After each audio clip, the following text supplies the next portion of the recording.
హిడ్మా 44 సంవత్సరాల మావోయిస్ట్.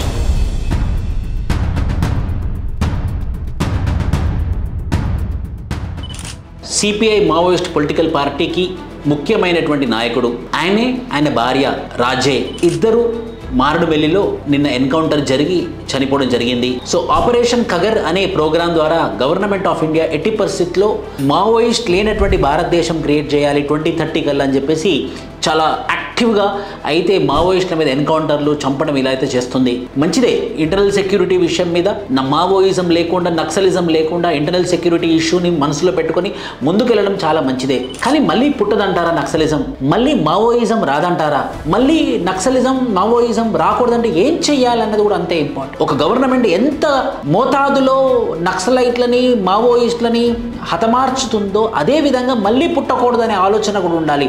మళ్ళీ Maoism naxalism రాకూడదంటే ఈ చదువు, ఆరోగ్యం, స్కిల్ డెవలప్మెంట్, నైపుణ్యం, ఉద్యోగాలు ఖచ్చితంగా ఎస్సీ, ఎస్టీ, ట్రైబల్, గిరిజన, బీసీ వెనుకబడినటువంటి తరగతుల విద్యార్థులకి, యువతకి మాత్రం ఎప్పుడైతే ఇవి వాళ్ళకి ఇస్తుందో అప్పుడు ఖచ్చితంగా మావోయిజం రాదు. సో మావోయిజం వచ్చిన తర్వాత, నక్సలిజం వచ్చిన తర్వాత తొలగించడం కాదు, రాకుండా చూసుకునేటటువంటి బాధ్యత కూడా ప్రభుత్వాల మీద ఉంటుంది.